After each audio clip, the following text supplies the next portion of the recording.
Hello， 各位好，我是 Revision Lab 修整所的阿修，欢迎来到我的频道。今天我们要来拆解一个非常棘手，而且跟我们每一个人都息息相关的系统性问题。台湾目前正在全力冲刺绿色能源的发展，这是一个全世界都在走且不可逆的绝对趋势。但是，当这种国家级的能源转型政策以一种极为快速的节奏在地方推进时，它不可避免地会与在地社区的居住安全产生非常剧烈的摩擦。我们今天就要以台中市丰原区的大型储能厂争议作为主要的商业与政策案例，来进行一场深度的战略层级简报。我们将拨开表面上充满情绪的地方抗争，去探讨这些现象背后更深层的法规落差、科技风险，以及政府在行政管理上难以察觉的盲点。大家要明白，这绝对不只是一个单一地方的抗议事件，这其实是台湾整体能源转型过程中必须共同面对的巨大盲区。我们将今天的分析逻辑有系统地划分为5个区块。第一部分是丰原储能厂争议的起源，第二部分是安全与合法的拔河，第三部分是高雄大火带来的沉痛教训，第四部分是旧法规遇上新科技的结构性困境，最后第5部分我们会拆解工程认定的灰色地带。重点来咯，我们现在直接进入第一个核心议题。第一部分，丰原储能厂争议。整个事件的爆发点位于台中市丰原区的翁日里与翁社里，有一家储能科技公司计划将当地3000坪的传统木材工厂旧址彻底改造成为一个高度现代化的区域电力调度中心，从传统木业转型为高科技储能。这在政策面上原本应该是一个产业升级的标准范例。当我们来解析108这个关键数字，它代表着极度庞大的实体量体。业者计划在这个厂区内放置高达108个大型货柜，这些货柜里面装载了超过14000组的磷酸锂铁电池。这个储能电厂的总容量设定为100个百万瓦，也就是实务上常说的100 MW。我们必须在脑海中建立一个清晰的量级概念。一般全腾工厂内部的自用储能设备可能只有1个到几个百万瓦的规模，主要用来做紧急备用电源。但是丰原这个案子，它高达100 MW， 它绝对不是一个小型的附属设施，而是一个足以作为区域性电网调度枢纽的超级科技巨手。当这种国家级基础建设规模的巨大化学设施直接空降到原本的社区环境中，它所带来的物理压迫感以及潜在的连锁反应风险是极度惊人的。接下来这个数字7000，则是这起争议的另一个核心变数。这座装满108个电池货柜的超级储能厂，它所在的位置横跨了翁子里与翁社里。这2个里加起来，总共有超过7000多名居民在这里生活。这里不是一个荒郊野外的孤立工业区，这是一个历史非常悠久、工厂与一般住宅高度混合的传统聚落。在储能厂的周围，甚至还有市立幼儿园以及翁子国小等教育机构。我们实地去了解，会发现有些民宅与这个预定的储能厂，甚至只有1墙之隔，距离不到几公尺。这就确立了我们今天讨论的核心冲突：极度庞大的科技设施规模，直接撞上了极度密集的居住人口。这种规模与距离的剧烈摩擦，必然会瞬间点燃整个社区的生存焦虑，因为这已经不是视觉观感的问题，而是切身的安全威胁。第二部分，安全与合法的拔河。当这种巨大的焦虑浮上台面，事件就演变成了一场完全没有交集的认知拔河。如果我们把双方的论点摊开来进行逻辑比对，情况是非常清晰的。首先，当地居民的恐惧是非常直观且真实的，他们担心这上万组的庞大化学电池一旦发生热失控，会引发连环爆炸，随之而来的有毒浓烟将会直接飘进几公尺外住家和学校窗户里。这种因为极度靠近而产生的压迫感，是居民每天睡觉都必须面对的现实。但另一方面，我们来看看开发商的逻辑防御，其实也是有备而来。业者主张他们完全遵循现行的法律规范。首先，这块土地在都市计划中属于法定的甲种工业区，依据现行规定本来就可以设置储能设施。其次，他们强调使用的氟酸锂铁电池在化学特性上比其他类型的锂电池更为稳定，起火几率较低。最后，为了回应居民的恐惧，业者甚至主动将原本法规只要求10公分厚的防火墙进行了大幅度升级。他们聘请了专业的结构技师，重新设计了一道高达3.5公尺、厚度达到25公分的坚固防火墙。从业者的逻辑来看，我们在合法的土地上使用了升级的防护硬体，因此安全性在法规层面是有绝对保障的。但是这种建构在冰冷工程法规上的安全感，真的能够说服每天睡在几公尺外带着小孩的居民吗？针对这一点，当地居民提出了一个极具穿透力的质疑。他们在抗争中问道：如果电池真的烧起来，燃烧后产生的化学物质会不会影响人类的器官？这是一个极度深刻的心理焦虑，也直指了问题的核心。我们必须明白，1到25公分厚的混凝土墙也许可以在物理层面上阻挡火焰蔓延2个小时，但是面对化学火灾所产生的大量高温气体与致命毒烟，这道墙壁是完全没有阻绝作用的。居民所承受的心理压力其实已经远远超出了单纯的物理防火层次，而是上升到了对长期健康与未知化学危害的深层恐惧。站在人性的角度，这在逻辑上是完全可以理解的。第3部分，高雄大火的教训。我们继续聊下去，居民的这种恐惧并不是凭空捏造的被害妄想。要测试业者所谓的安全防护是否真的无懈可击，我们必须引入一个历史真实案例来作为压力测试。这个数字6代表的是惊人的6公里。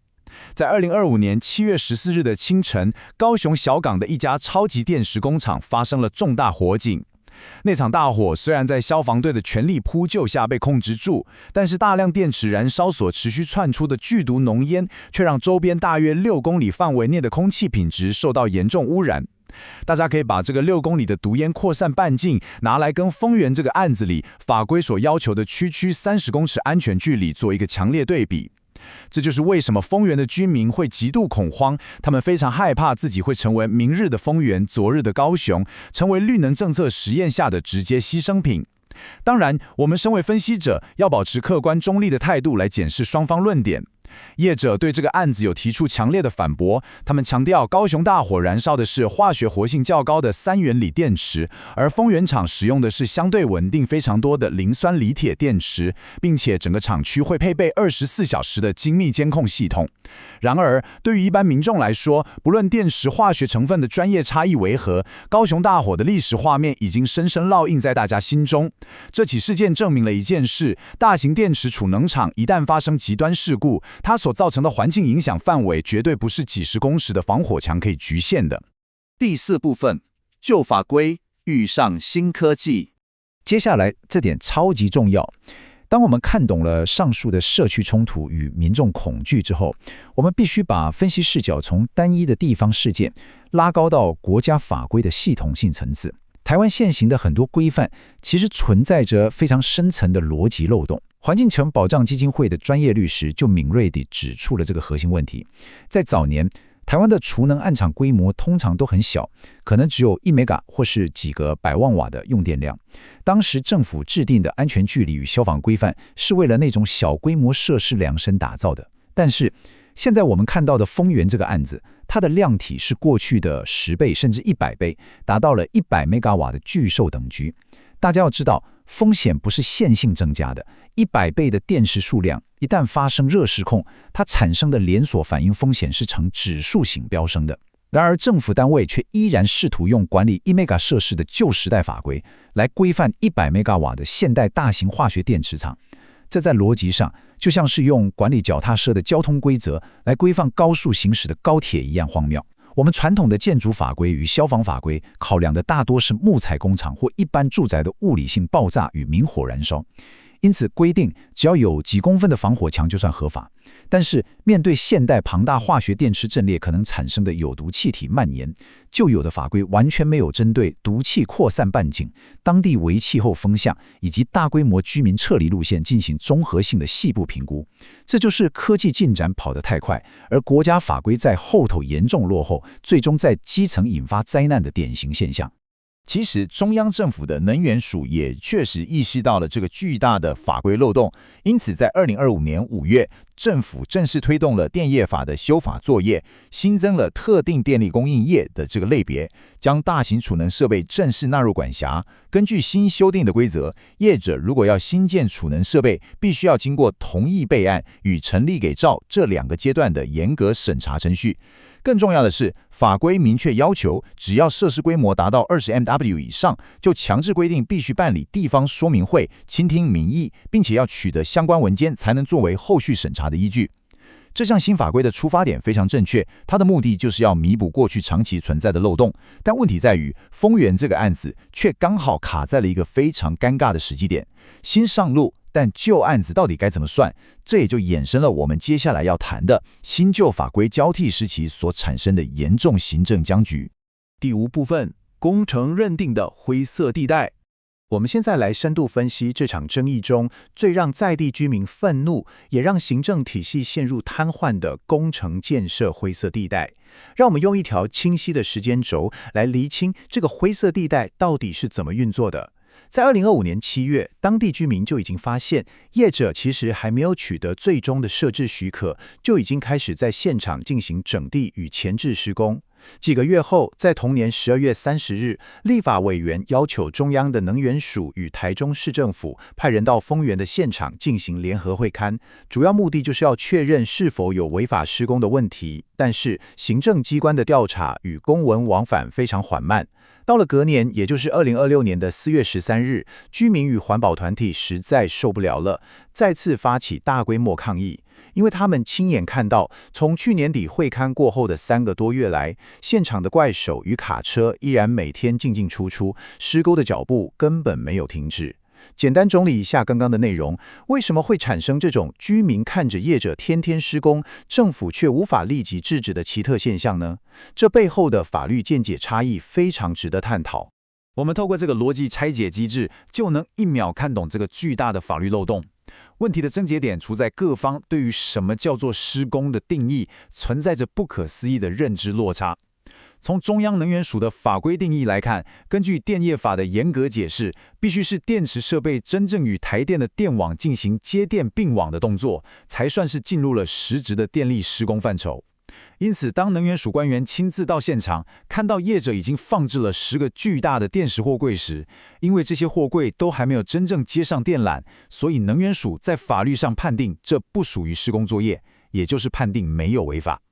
但是，我们换位思考，从当地居民的现实认知来看，他们每天真实看到的是怪手在挖深地基，大型水电管线正在铺设，甚至连钢筋柱子都一根根立了起来。对任何一个正常居民而言，这就是彻头彻尾的实体工程建设，这当然是违法偷跑。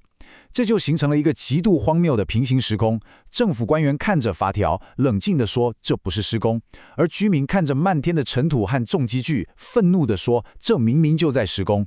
因为这个案子刚好横跨了新旧法规的过渡期，业者在策略上主张他们还在等待能源署厘清到底适用哪一套法规，所以暂时无法提出正式申请。而地方主管机关台中市政府，则是在2026年1月2日直接发函给中央能源署，态度强硬的建议，在业者尚未取得地方居民共识之前，中央绝对不应该核发同意备案的许可。就这样，整个庞大的国家级能源建设就卡在法律定义的灰色泥淖之中，不断的空转，剧烈消耗着社会的信任成本。